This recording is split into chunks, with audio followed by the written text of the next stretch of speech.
Assalamualaikum warahmatullahi wabarakatuh. Alhamdulillah, alhamdulillahilladzi an'amana bi ni'matil iman wal islam walladzi arsala rasulahu bil huda wa dinil haqq lidhhirahu 'ala dini kullih wa kafa billahi shahida. Asyhadu an la ilaha illallah wahdahu la syarikalah wa asyhadu anna Muhammadan abduhu wa rasuluhu la nabiyya ba'dah. Usikum wa iyaya bitaqwallah wa qad fazal muttaqun. Faqala ta'ala fil kitabil azim, a'udzu billahi minasyaitonir rajim. Laqad ja'akum rasulun min anfusikum azizun 'alaihi ma anittum harisun 'alaikum bil mu'minina raufur rahim. Shadaqallahul adzim. Kepada yang terhormat Ketua IKADI Kota Mojokerto Ustadz Abdul Haris dan segenap pengurus, pada para ulama, asatidz, pada para ustadzah dan saudara-saudaraku semua yang berbahagia. Alhamdulillah, marilah senantiasa menghiasi hidup kita dengan upaya untuk pandai bersyukur, karena makom terdekat dengan Allah adalah makom bersyukur, lebih tinggi dari makom sabar. Karena kalau sabar membutuhkan alasan, tetapi kalau syukur butuh alasan, bukan Bu? Tidak perlu, karena hidup kita ini sendiri sudah merupakan nikmat. Sehingga Rasulullah menginginkan ibadahnya sampai sholat kakinya bengkak-bengkak supaya menjadi abdan syakuro. Nabi Nuh alaihissalam dijuluki juga dengan abdan syakuro, hamba yang pandai bersyukur. Kalau syukur tanpa alasan berarti kita untuk menjadikan diri kita dekat dengan Allah itu siapapun bisa. Inna afdhala abdi yaumal qiyamati alhammadun. Sesungguhnya yang paling mulia, paling utama dari hamba Allah di hari kiamat adalah alhammadun, yaitu hamba yang banyak mengucapkan alhamdulillah. Maka marilah kita ikrarkan nikmat pagi hari ini dengan membaca tahmid alhamdulillahirabbil alamin. Salawat salam semoga tercurah kepada junjungan kita Rasulullah Muhammad sallallahu alaihi wasallam. Semoga kita termasuk umatnya yang nanti akan diakui sebagai umat beliau, disebut saudaranya, mendapatkan syafaatnya, dan semoga kelak kita dipimpin Rasulullah masuk bersama ke dalam surga. Amin ya rabbal alamin. Dan semoga kita tidak termasuk golongan orang-orang yang al-abtar, orang yang terputus, yang mengaku umat beliau tapi beliau tidak mau mengakui, tidak mau memberi syafaat. Na'udzubika min dzalik. Jamaah pengajian umum duha yang dirahmati Allah, kita juga bersyukur mendapatkan kesempatan waktu yang mulia, di mana waktu ini melebihi amalan jihad sampai mati syahid, sebagaimana dikisahkan dalam mimpinya Thalhah bin Ubaidillah radhiyallahu anhu. Artinya siapa yang Allah perkenankan bertemu dengan Ramadan, berarti Allah menginginkan kemuliaan hidupnya melebihi hamba-hambanya yang sudah dipanggil terlebih dahulu. Kalau saya hitung setahun ini kurang lebih ada 10 teman saya dipanggil oleh Allah. Bahkan yang terakhir 3 hari sebelum Ramadan ini ada yang dipanggil oleh Allah. Artinya tidak bertemu dengan Ramadan. Kita yang bertemu dengan Ramadan, hakikatnya kita mendapatkan hadiah besar yang dikhususkan untuk umat Rasulullah Sallallahu Alaihi Wasallam. Jamaah yang dirahmati Allah, tidaklah kita mendapatkan kenikmatan yang besar ini kecuali semata-mata karunia dan rahmat dari Allah. Dalam surat An-Nur surat ke-24 berulang kali, bahkan 4 kali firman Allah dengan kalimat yang persis sama. Walaula fadlullahi alaikum warahmatuhu. Itu ada di ayat 10, ayat 14, ayat 20 dan ayat 21.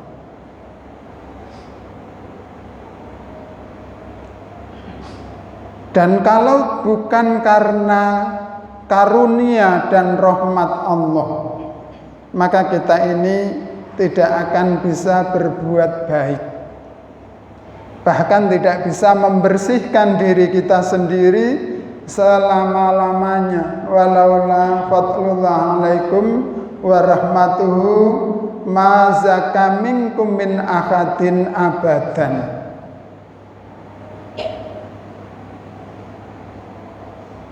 Maka benarlah apa yang disabdakan Rasulullah bahwa nanti kita di surga itu karena rahmat Allah, bukan karena amal kita. Ada sahabat yang bertanya, apakah juga engkau wahai Rasulullah? Iya. Nah terus buat apa kita beramal? Kita beramal untuk mendapatkan ridho dari Allah atas ketaatan kita kepada Allah. Jamaah yang dimuliakan Allah,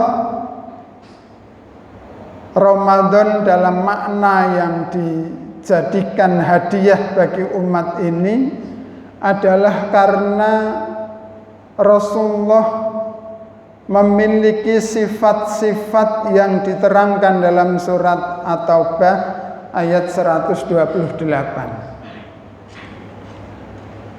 A'udzu billahi minasyaitonir rajim. Laqad ja'akum rasulun min anfusikum azizun 'alaihi ma'anitum harisun 'alaikum bil mu'minina raufur rahim. Ini sifat yang mutlak yang Allah berikan kepada kekasih Rasulullah Muhammad Sallallahu Alaihi Wasallam. Jadi Rasulullah itu makhluk yang diberikan kesempurnaan fisiknya, kesempurnaan sifatnya, kesempurnaan semuanya, sehingga walaupun menghadapi orang yang membencinya pun sifat itu tidak berubah.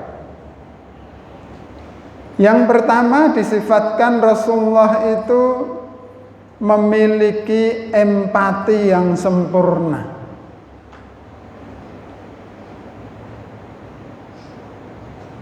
Beliau merasa berat terhadap apa yang akan dialami oleh umatnya. Bukan hanya umatnya di waktu beliau masih hidup, bahkan beliau merasakan apa yang akan dialami umatnya setelahnya. Ketika menjelang wafat, dalam perkataan yang akhir dari ucapan beliau itu yang dipanggil siapa? Ummati, ummati, ummati. Bukan anaknya, bukan istrinya, bukan saudaranya, tapi umatnya. Umat Rasulullah itu siapa, Bu?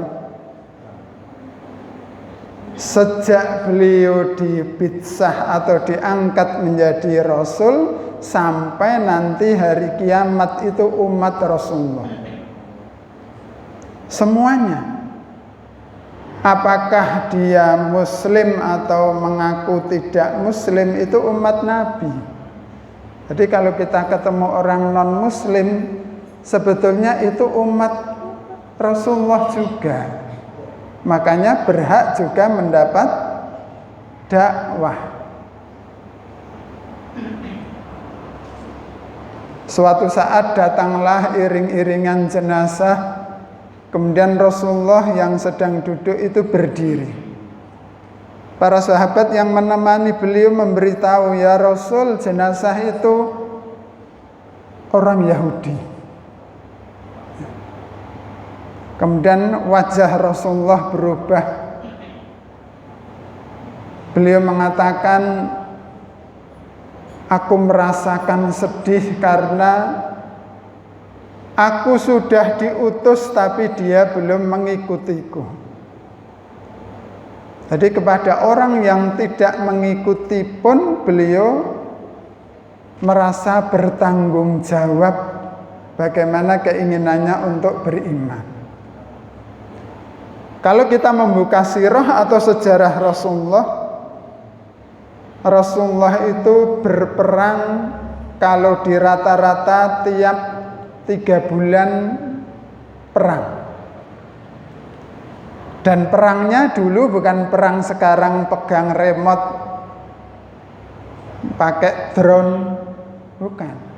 Perang dulu perang bertemu pasukan, membawa senjata. Tetapi tidak ada yang tercatat dalam sejarah Rasulullah dengan tangannya membunuh musuh. Tidak ada catatan. Padahal kata Ali bin Abi Thalib, "Kalau kami ketemu dengan musuh yang kuat, kami berlindung di balik punggung Nabi." Karena Rasulullah orang yang sangat pemberani. Nah ini yang terus perangnya piye? Ketemu musuh paling depan tapi tidak membunuh. Ini perlu dikaji tadi. Apa dijatuhkan nanti sahabat lain yang membunuh? Hanya ada satu kisah ketika perang Badar, seorang Quraisy berteriak-teriak seperti sakaratul maut. Kemudian dipegangi teman-temannya, dibilangi, "Jangan memalukan. Lukamu itu hanya kecil, hanya kegores sedikit di lehernya. Masuk gitu saja teriak-teriak kayak orang mau mati." Kemudian orang itu mengatakan, "Tahukah kamu siapa yang membuat seperti ini? Ini dilakukan oleh Muhammad. Andai kata dia meludahiku pun itu sudah cukup untuk membunuhku." Ya, itu saja cerita tentang bagaimana Rasulullah melukai musuhnya. Jadi kepada musuh yang nyata-nyata ingin membunuh pun Rasulullah masih empati. Azizun alaihi manitum.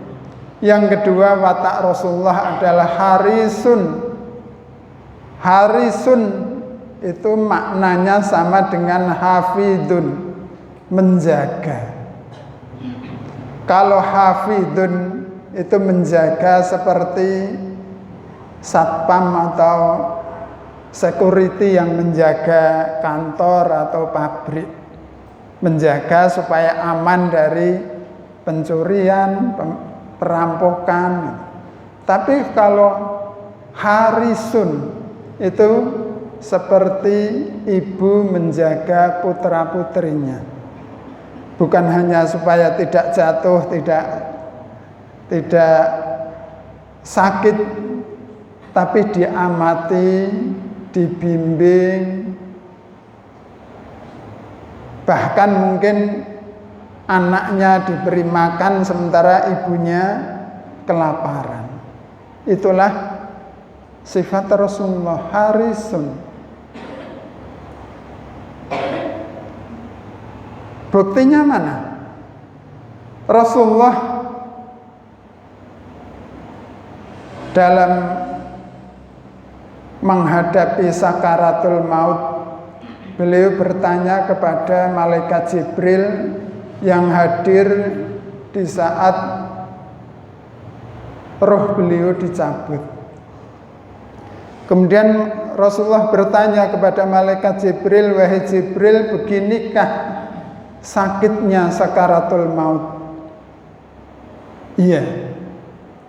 Kalau begitu, sampaikan kepada Allah agar mengumpulkan sakitnya sakaratul umatku pada diriku. Jadi seolah-olah Rasulullah tidak tega kalau umatnya mengalami sakit sakaratul maut. Dan doa itu sekarang banyak terbukti. Banyak umat beliau yang mati tanpa mengalami sakaratul maut. Ada yang sholat meninggal, ada yang tidur tidak bangun, ada yang kecelakaan dan seterusnya. Itu tanda keinginan Rasulullah dikabulkan. Kita pengen meninggal pakai sakaratul maut, mboten Bu? Pak, pengen meninggal dengan sakaratul maut atau tidak? Ya, pengennya tidak. Karena sakaratul maut itu godaan terbesarnya adalah dari setan yang menginginkan kita mengakhiri hidup dalam kondisi su'ul khotimah. Na'udzubillah min dzalik. Ya moga-moga kita meninggal dalam kondisi sholat, kondisi pengajian, atau kondisi umroh, haji. Ya. Bukan berarti kalau sakaratul maut orang itu su'ul khotimah, bukan. Karena Rasulullah juga mengalami sakaratul maut. Bil mu'minina ra'ufur rahim. Sifat Rasulullah juga ra'ufur rahim. Ra'uf itu penyantun, rahim itu penyayang. Pernah Rasulullah ditanya, ya Rasulullah, peristiwa apa yang paling menyakitkan? Maka Rasulullah menceritakan peristiwa di Taif. Bagaimana beliau menghadapi Amul Hazn, tahun kesedihan karena kedua orang tercintanya dipanggil oleh Allah, paman dan istrinya. Kemudian beliau berjalan 140 kilo ke arah Bani Saqif di Taif. Harapannya beliau mendapati paman-paman beliau yang jauh mendukungnya. Ternyata secara singkat beliau malah diusir. Bukan hanya diusir, dilempari batu, lempari kayu, lempari kotoran. Yang sampai malaikat penunggu gunung pun itu mempersilahkan kalau beliau menginginkan orang-orang Taif untuk disiksa, untuk dibalas, akan dilakukan. Tapi Rasulullah tidak. Beliau mengharapkan semoga dari sulbi mereka akan lahir hamba-hamba Allah yang mendapat hidayah. Artinya walaupun menghadapi semacam itu, beliau masih santun, masih penyayang. Sehingga malaikat Jibril pun mengatakan, Maha benar Allah yang menamaimu dengan Raufur Rahim, yang merupakan nama yang indah dari Allah, Asmaul Husna.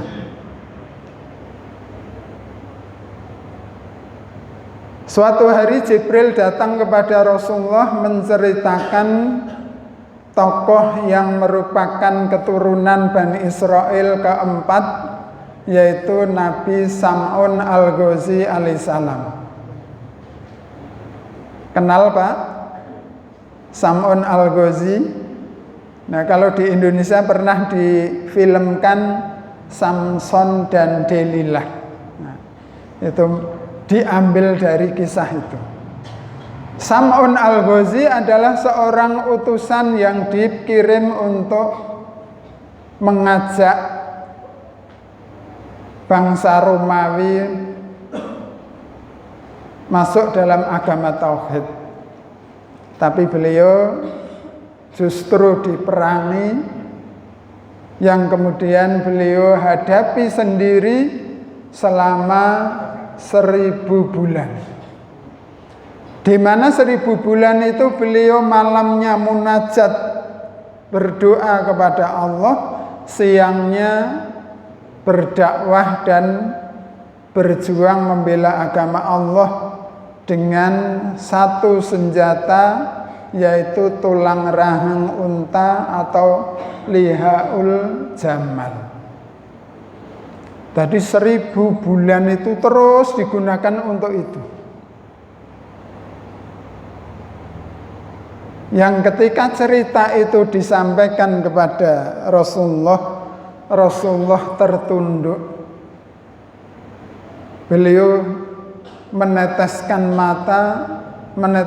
air mata karena membayangkan bagaimana nasib umatnya yang dari sisi umurnya pendek-pendek. Jadi umur para nabi, para rasul itu dulu ada yang sampai 1000 tahun. Umur Nabi Nuh itu dalam satu riwayat 1780 tahun. Sekarang berapa generasi? Lebih dari 7 generasi.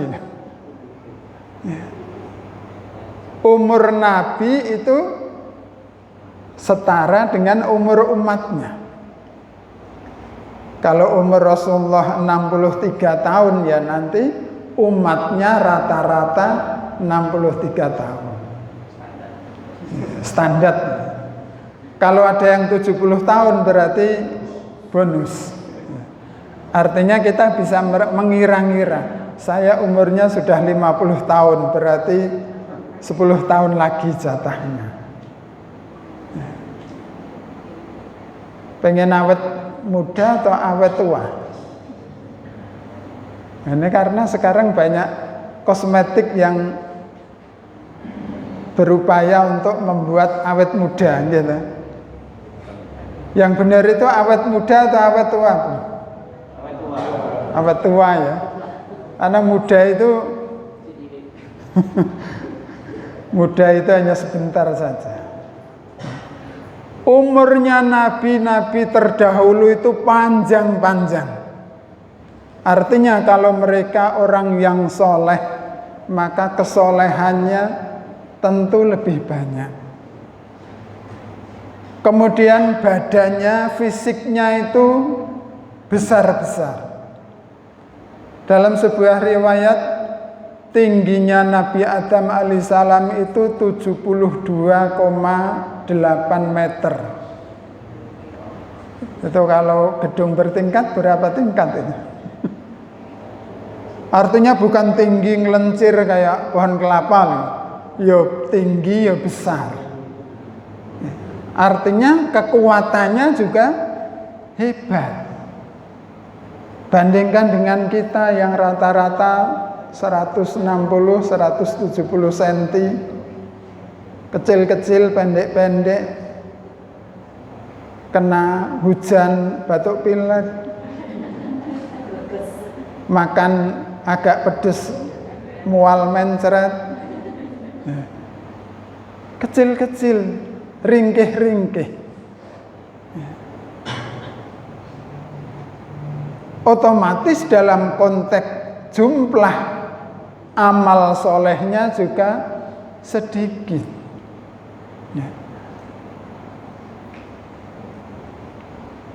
Ketika malaikat Jibril bertanya mengapa Rasulullah bersedih, kemudian menyampaikan perbandingan umatnya dengan umat para nabi, para rasul terdahulu, maka Allah mewahyukan surat Al-Qadar. Surat yang di dalamnya menyebutkan tentang keistimewaan umat ini dengan datangnya Ramadan. Yang di dalam ayat disebutkan Lailatul Qadri khairum min alfi syahr. Satu malam yang disebut dengan malam Al-Qadar lebih baik dari 1000 bulan. 1000 bulannya siapa? Bukan 1000 bulannya kita. 1000 bulannya Sam'un Al-Ghazi, yang malam terus munajat kepada Allah, siang berdakwah dan berjuang membela agama Allah. 1000 bulan dengan kualitas amalnya Sam'un Al-Ghazi lebih baik, khairun. Berarti Lailatul Qadar niku malam 1000 bulan apa mboten? Lebih baik. Lebih baik itu berapa? Allah yang Maha tahu. Mungkin bisa 2000, 10.000, 100.000, karena khairun itu lebih baik tanpa batas. Maka kalau kita mendapatkan hadiah,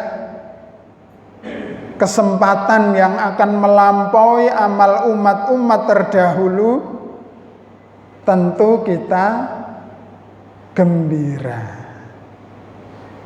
Gembira apa sedih? Bu, kok cepet men to poso neh? Nggih. Kok cepet men to Ramadan neh, perasaan lagi wae. Nggih. Ramadan sebagai kesempatan Allah memberikan hadiah, maka kita terima dengan gembira. Mengapa gembira?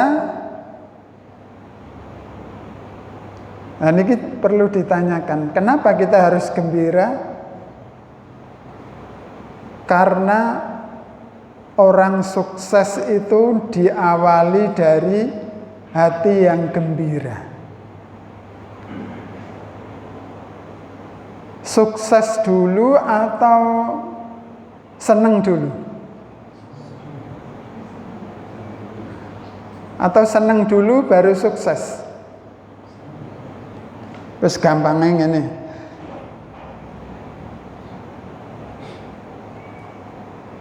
Kalau usaha itu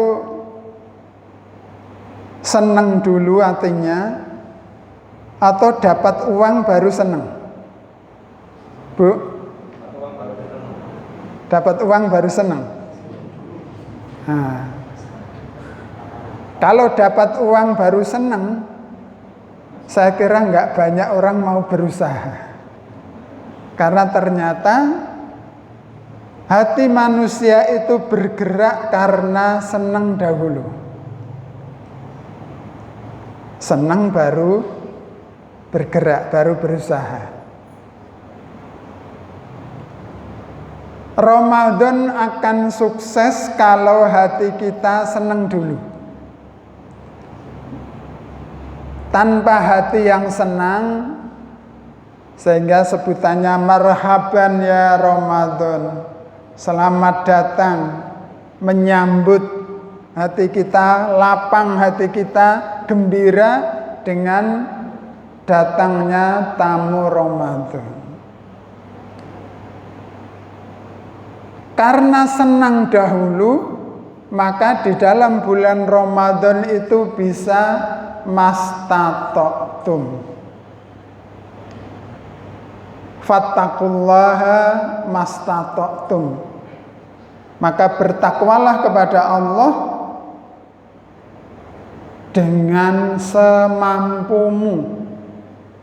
Semampumu apa semaumu, Bu?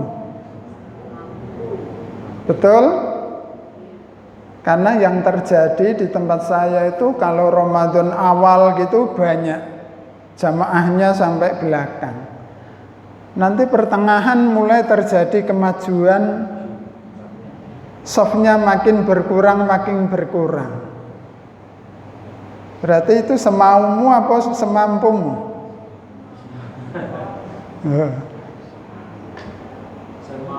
Semaumu. Jadi suksesnya Ramadan itu harus NGOTOT. Kenapa? Ngotot. Harus ngotot. Ngotot itu mastata'tum itu. Arti yang paling mudah itu adalah NGOTOT, ngotot. Tanpa ngotot kita akan cenderung semaumu. Nggih nambatan. Dalam kondisi capek, lapar, haus, paling enak mengambil dalil tidurnya orang puasa berpahala. Nggih. Habis subuh banyak yang tidur. Nggih ta? Habis duhur apalagi. Habis asar cocok tidur, ya, cenderung semaunya. Padahal ini lomba, yang lomba ini disaksikan oleh Allah, disaksikan para malaikat, di mana hadiahnya tidak akan pernah bisa dibandingkan bahkan oleh pahala mati syahid. Ini. Monggo ngotot. Ngotot dalam hal apa? Mari kita rinci satu persatu. Pertama, ngotot dalam hal sholat. Kalau pahala di luar Ramadan orang sholat sunnah pahalanya sunnah, maka di Ramadan sholat sunnah pahalanya pahala wajib. Kalau di bulan Ramadan pahala amal sholat berjamaah 27 derajat, maka di Ramadan dikalikan 700 kali.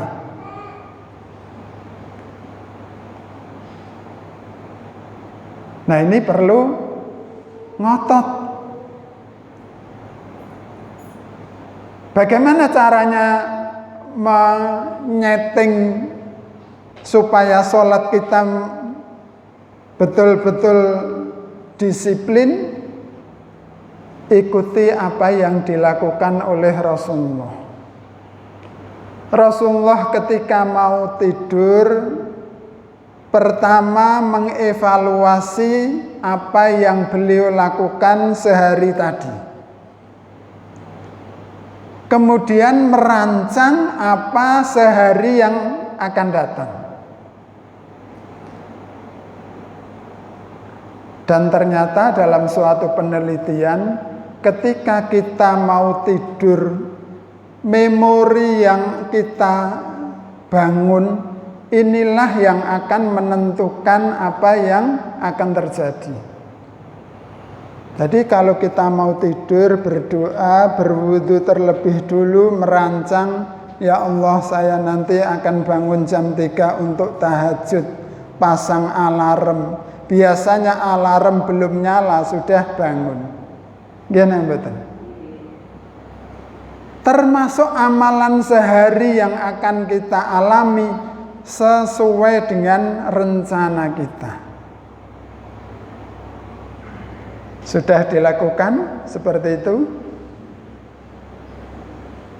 Jangankan evaluasi, jangankan merencanakan, Pak, doa mau tidur saja enggak kelakon. Begitu tidur langsung blek sek. Nggih. Tidur itu kalau kita teliti secara adab dan sunnah-sunnahnya itu paling banyak dibandingkan dengan adab-adab yang lain. Disunahkan kalau kita mau tidur berwudu, karena dengan wudu kita akan diselamatkan dari binatang-binatang jelmaan jin, akan diselamatkan dari mimpi buruk yang karena intervensi setan, akan diselamatkan dari orang-orang dengki, sihir, santet, dan seterusnya. Bahkan akan didatangkan 2 malaikat menunggui dan mendoakan sampai kita bangun. Kemudian ada sunnah membaca subhanallah, alhamdulillah, Allahu akbar. Ada sunnah membaca ayat kursi. Ada sunnah mengusap seluruh badan setelah membaca surat-surat pengaman. Ada sunnah berposisi miring ke kanan, mematikan lampu, banyak. Padahal mau tidur.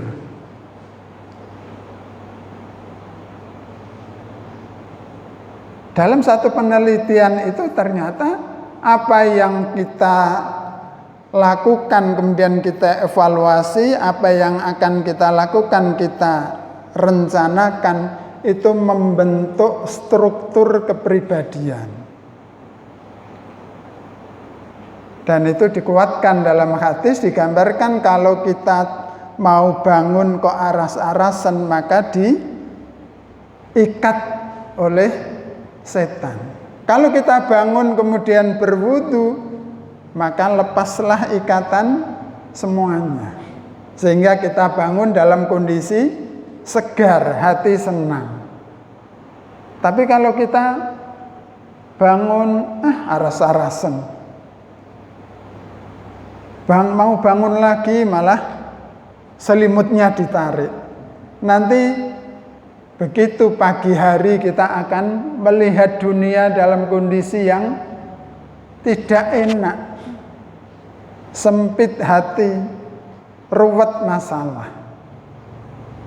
Monggo dibuktikan sendiri. Jadi kalau mau tidur, rancang saya nanti sholat subuh berjamaah di masjid, sholat zuhur berjamaah di masjid, terus sampai 5 waktu jamaah di masjid. Saya yakin besok akan dimudahkan melakukan apa yang sudah kita rencanakan. Siap nggih? Sholat sebagai sarana pertolongan dari Allah. Wasta'inu bisabri wassalah. Yang kedua, ngotot dalam doa-doa kita. Ramadan waktu yang mustajab. Sebagaimana tadi Al-Ustadz yang sudah membacakan ayat terkait dengan perintah puasa, diselip di ayat 186-nya, wa idza sa'alaka ibadi anni fa inni qarib ujibu ta'wata da'i idza da'ani falyastajibu li wal yu'minu bi la'allahum yarsudun. Sebuah riwayat menyebutkan bahwa ada orang-orang yang menghadap Rasulullah dan bertanya, "Ya Rasul, di mana Allah itu? Apakah di puncak gunung yang kalau kami berhajat kami harus naik ke gunung? Ataukah di dasar laut yang kalau kami ingin meminta harus menyelam?" Maka turunlah ayat itu, dan ketika hamba-hambaku bertanya kepadamu, di mana aku dekat. Aku mengabulkan doa orang yang mau berdoa, maka laksanakan perintahku dan berimanlah, niscaya kalian berada di jalan yang lurus. Bagaimana ngotot doa, Bu? Ada cita-cita yang belum terlaksana? Ada hutang yang belum dilunasi? Banyak? Pernahkah minta, "Ya Allah, saya punya tanggungan cicilan 5 juta. Lunasilah ya Allah." Pernah doa seperti itu? Ada yang belum punya rumah? Pernah minta, "Ya Allah, berikanlah aku rumah supaya hidupku tenang daripada jadi kontraktor, kontrak sana kontrak sini." Pernah minta kepada Allah? Kadang-kadang kita punya hajat, punya keinginan, tidak mau minta kepada Allah, tapi mengadunya kepada sosmed. Nggih. Kalau manusia yang imannya lebih berat dibandingkan iman seluruh manusia kecuali Nabi Rasul, sinten niku? Imannya Abu Bakar As-Siddiq. Kata Rasulullah, andai kata iman seluruh manusia ditimbang dibandingkan dengan imannya Abu Bakar, maka lebih berat imannya Abu Bakar. Beliau berdoa, "Aku temukan tali terompahku yang hilang dalam doaku." Tali sepatu, Bu, ketelesut doa kepada Allah. Nah, kita itu banyak masalah, banyak keinginan, gak berani doa kepada Allah. Nggih. Monggo ditulis doa, bentuk proposal doa kepada Allah. Apa perlu detail? Perlu detail menyebut jumlah mboten? Dicontohkan Rasulullah berdoa, "Ya Allah, kuatkan Islam dengan 2 orang di antara 2 Umar, Amr bin Hisam atau Abu Jahal atau Umar bin Khattab," yang kemudian dikabulkan Islamnya Umar bin Khattab. Ini detail betul. Detail, mau minta langsung menyebut nama itu kan detail sekali. Dan sekarang begini, kalau ada orang datang ke terminal, kemudian ditanya oleh kru bis yang biasanya mencari penumpang, "Mas, badhe tindak pundi?" Kula niki nggih bingung arep teng pundi, Pak. Ada yang bisa bantu? "Oh, iki wong rada miring iki." Tapi kalau masuk terminal, bawa koper, bawa tas, ditanya, "Mas, badhe tindak pundi?" "Kula badhe teng Surabaya, Mas." "Oh, pundi kula bantu." Dibawakan kopernya, diarahkan ke bis yang mau ke Surabaya, ditunjukkan kursinya, didoakan lagi, mugi-mugi lancar urusanipun, mengke tindak konduripun selamat nggih. Mengapa bisa dibantu dengan demikian banyak? Karena jelas. Nah, kadang-kadang kita hidup tidak jelas. Nggih. Pernah buat proposal doa? Kalau kita tidak pernah membuat proposal doa, ya akhirnya hidup kita itu muter ya, ngendi ra jelas. Monggo dibuat seperti proposal kegiatan apa proposal acara. Makin jelas permintaan kita, hati kita makin yakin, makin tawakal kepada Allah. Siap membuat proposal doa? Wah, aku gak butuh apa-apa, Mas. Wis mungkur cukup, gak perlu berdoa kepada Allah. Kalau kita merasa cukup, hadirkan masalah yang ada di lingkungan kita. Misalnya, ya Allah, masjid sepi. Bukakanlah hati masyarakat di sini agar mau berjamaah sholat 5 waktu. Ada acara untuk taklim, ada acara untuk belajar Quran. Libatkan sebanyak mungkin agar kita menjadi saluran berkah. Bukankah Rasulullah dijuluki dengan rahmatan lil alamin, sebagai rahmat bagi seluruh alam. Nah, umatnya juga harus melanjutkan sebagai rahmatan lil alamin. Kalau kita membuat proposal doa, nanti dievaluasi menjelang Ramadan tahun depan. Evaluasi lagi. Yang sudah terlaksana, terkabul, alhamdulillah. Yang belum, diulang lagi. Mohon maaf, saya sudah membuat proposal doa itu 15 tahun. Dan itu saya susun. Saya evaluasi tahun ini berapa persen dari sekian banyak doa.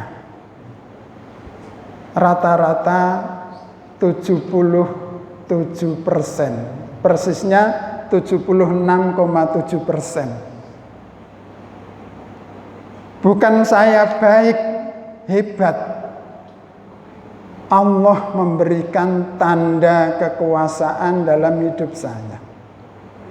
Rasakan kebesaran kekuasaan Allah dalam diri kita karena kita bersandar dengan doa.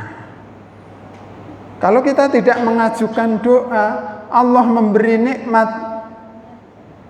nggak terlalu kita rasakan. Ya, nambahan.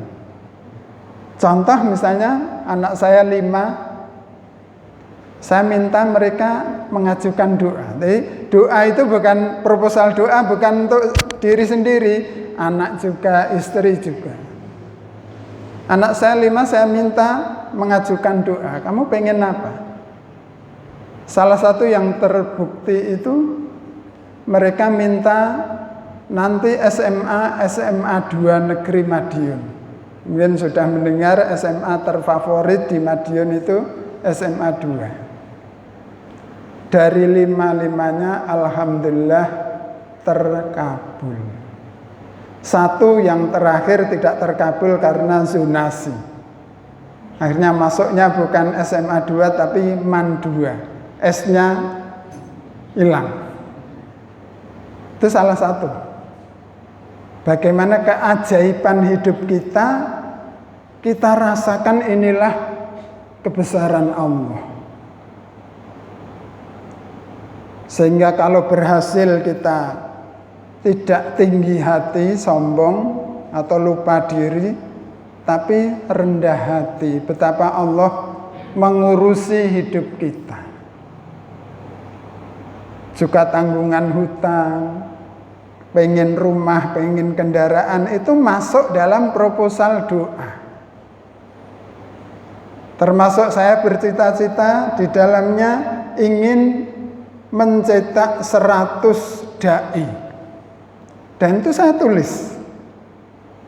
Dari kurang lebih 120 orang itu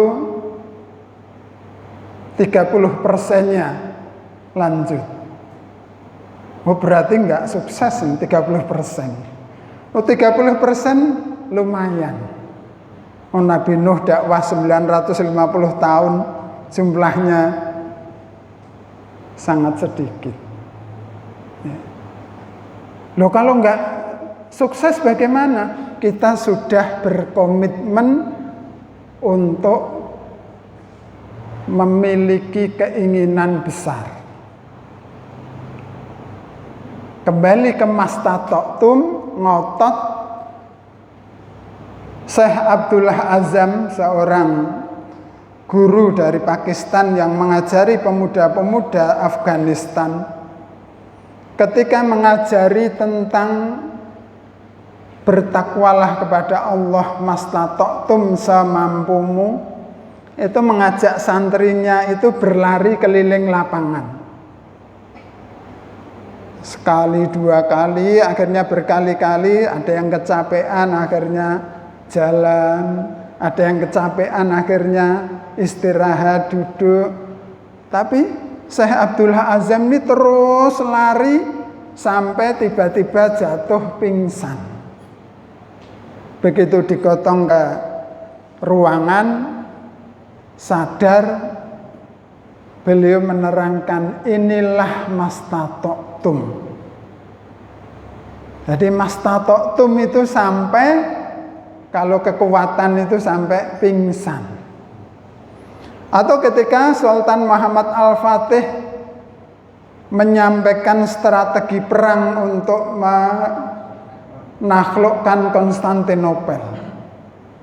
Ketika beliau menerangkan bagaimana strateginya sampai memindahkan 72 kapal lewat suatu gunung. Para jenderal itu ada yang menolak, ini tidak mungkin, tidak mungkin. Maka beliau dengan tegas mengatakan tidak ada yang tidak mungkin. Menjadi tidak mungkin kalau engkau melaksanakan sampai mati. Itu tidak mungkin. Dan akhirnya terbukti ya, kapal diangkut melewati gunung. Nah ini evaluasi kita. Selama ini kadang-kadang kita semaunya, bukan semampunya. Belum NGOTOT. Dalam doa itu harus yakin. Salah satu bukti keyakinan ya membuat proposal doa. Yang ketiga, perlunya kita ngotot berinteraksi dengan Al-Quran. Apalagi Ramadan. Istimewanya Ramadan karena di dalamnya turun Al-Quran. Bagaimana ngototnya untuk berinteraksi dengan Al-Quran?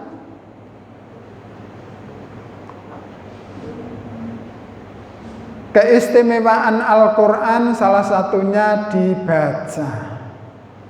Di luar Ramadan ada yang khatam tiap bulan. Kathah nggih. Monggo di Ramadan ini tambah ngotot. Saya cukup 2 khatam saja, nggak apa-apa. Kalau 2 kali khatam berarti setiap hari 2 juz. 1 juz 20 halaman, 10 lembar. Berarti kalau selesai habis sholat subuh 20 lembar, 2 juz. Insya Allah akan selesai nanti akhir Ramadan 2 kali khatam. Nah, nanti aja kalau sudah 10 hari terakhir, insya Allah nggak tercapai kalau modelnya seperti itu. Nih, direncanakan. Saya 1 juz saja, 1 kali khatam aja enggak apa-apa. Kalau pengen ngotot, bandingkan orang-orang yang sudah sukses. Jangan mengukur dengan orang-orang yang di bawah kita. Imam Syafi'i rahimakumullah dalam satu cerita itu 1 hari 2 kali khatam. 1 hari, bukan 1 bulan. Malam 1 kali khatam, siang 1 kali khatam. Tapi macane terus piye? Karena Al-Quran itu sesuai dengan kesiapan untuk berinteraksinya. Kalau kita hanya pengen 1 kali khatam, ya Al-Quran ya 1 kali saja. Karena kemauan kita seperti itu. Utsman bin Affan dalam satu riwayat itu setiap malam khatam dalam sholat. Karena ya pendekatannya sudah luar biasa. Ya. Artinya kita pengen luar biasa atau biasa-biasa saja? Nih. Kalau pengen luar biasa, waladzina jahadu fina lanahdiyanahum subulana. Kalau kita pengen dengan mujahadah, dengan kesungguhan, Allah bukakan pintu-pintu kemudahan. Tidak ada yang tidak mungkin. Siap nggih? Monggo. Al-Quran sebagai satu karunia dari Allah untuk menyembuhkan hati kita, menyinari hati kita. Mari kita dekati dengan hati yang senang. Kemudian juga Ramadan perlu ngotot terkait dengan infak. Mengapa? Karena pahala infak di Ramadan ini luar biasa. Memberi berbuka dapat pahala orang yang berpuasa yang kita beri. Infak apapun mari kita siapkan di bulan Ramadan. Jangan salah pasang menyiapkan untuk ibu-ibu terutama. Buat kue lebaran, baju lebaran, nanti kunjungan kemana. Ramadan lolos. Padahal sekarang ini kalau lebaran sudah ditata di meja, tahu-tahu WA saja. Gitu. Dianggap WA itu sudah selesai.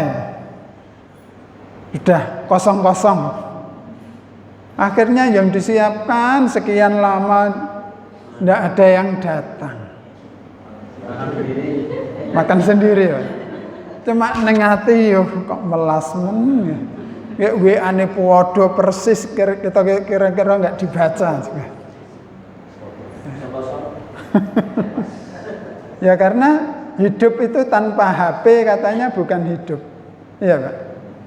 Kan hidup kalau H dan P-nya hilang kan jadi itu. Masih bingung, Pak? Huruf hidup kalau H dan P-nya hilang kan bukan hidup. Tambah bingung. Monggo infak di Ramadan dimaksimalkan. Rasulullah digambarkan beliau infaknya lebih cepat dari angin yang berhembus. Ini mohon maaf saya nggak lihat jam, nanti 12 saja. Karena di belakang kok jam 9:30 saya.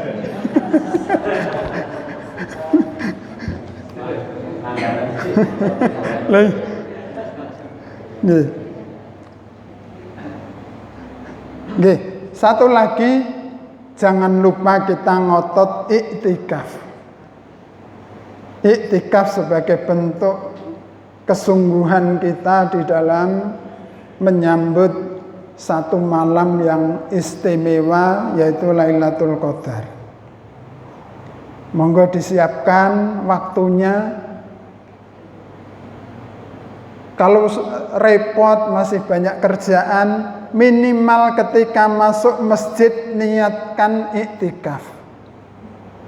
Karena kata Imam Syafi'i rahimakumullah, iktikaf itu minimal selama rukuk atau sujud, itu sudah masuk iktikaf.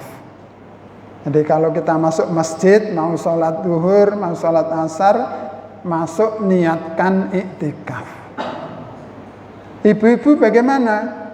Kalau masjidnya tidak ada fasilitas yang memadai, iktikaf di rumah.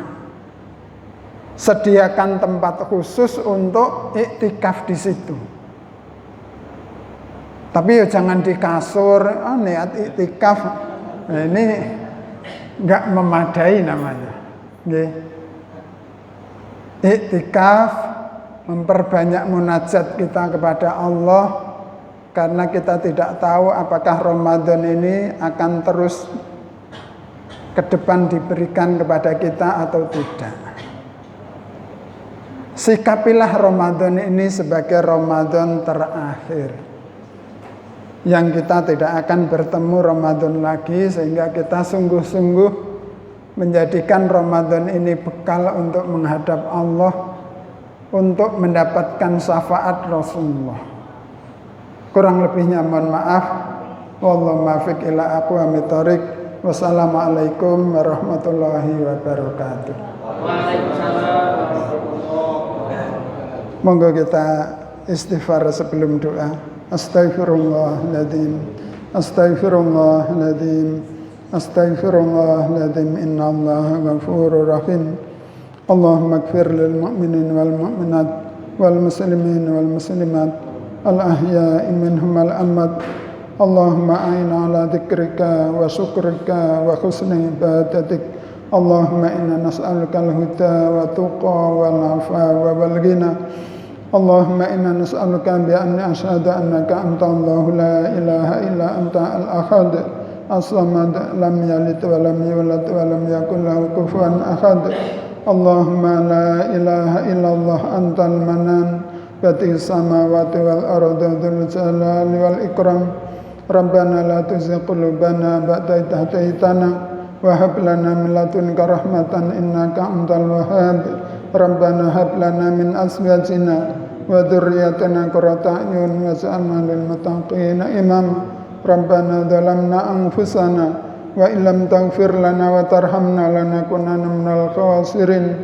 Rabbana atina fid dunya hasanah wa fil akhirati hasanah wa qina adzabannar wa adkhilnal jannata ma'al abrar ya aziz ya ghafar ya rabbal alamin. Subhana rabbika rabbil izzati amma yasifun wa salamun al mursalin walhamdulillahi rabbil alamin.